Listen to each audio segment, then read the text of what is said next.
Kur'an oxunduğu zaman onu dinləyin və susun ki, bəlkə sizə rəhm olunsun. وَلَمْ يَرَوْا إِلَى الطَّيْرِ فَوْقَهُمْ صَافَّاتٍ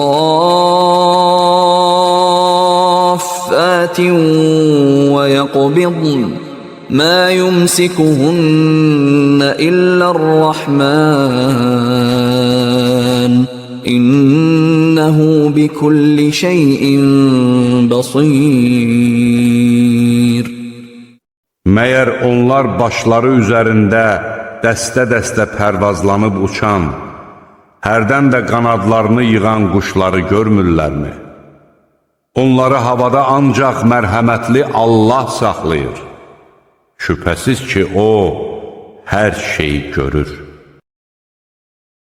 مثل الذين ينفقون أموالهم في سبيل الله كمثل حبة أنبتت 7 سنابل في كل سنبلة 100 حبة والله يضاعف لمن يشاء والله واسع عليم.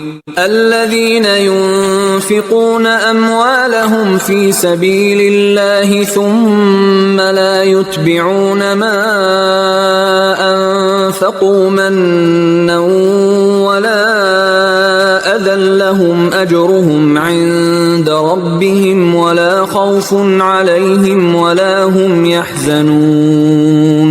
قول معروف ومغفرة خير من صدقة يتبعها أذى والله غني حليم. يا أيها الذين آمنوا لا تبطلوا صدقاتكم بالمن والأذى كالذي ينفق ماله رئاء الناس ولا يؤمن بالله واليوم الآخر فمثله كمثل صفوان عليه تراب فأصابه وابل فتركه صلدا لا يقدرون على شيء مما كسبوا والله لا يهدي القوم الكافرين.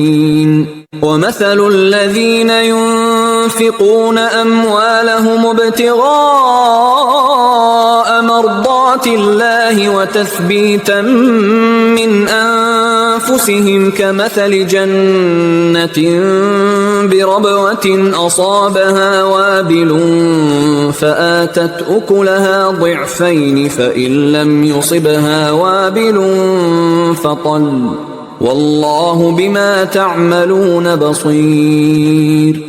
Mallarını Allah yolunda xərcləyənlərin məsəli 7 sümbül verən bir toxumun məsəlinə bənzəyir ki, sümbüllərin hər birində 100 ədəd dən vardır. Allah istədiyi kimsənin mükafatını artırar. Allah hər şeyi əhatə edəndir, biləndir. Mallarını Allah yolunda xərcləyənlərin və xərclədiklərinin ardından minnət qoymayan və əziyyət verməyənlərin Rəbbi yanında mükafatları vardır. Onlara heç bir qorxu yoxdur və onlar kədərlənməyəcəklər.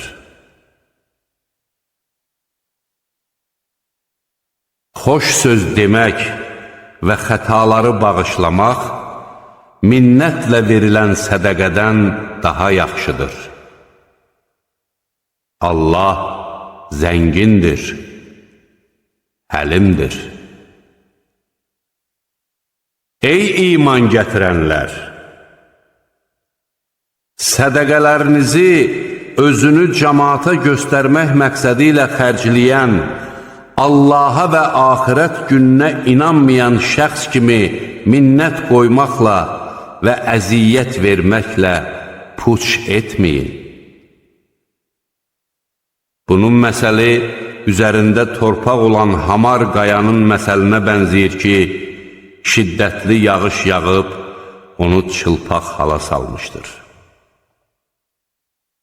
Onlar qazandıqlarından heç bir şeyə nail olmazlar.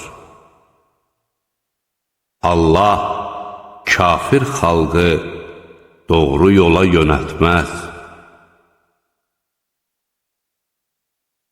Mallarını Allahın razılığını qazanmaq və nəfslərini möhkəmləndirmək üçün xərcləyənlərin məsəli təpə üzərindəki bağın məsəlinə bənzəyir ki, ona şiddətli yağış düşdükdən sonra o öz bəhrəsini 2 qat verər. Hərgah ona şiddətli yağış düşməzsə, narın yağış da bəs edər.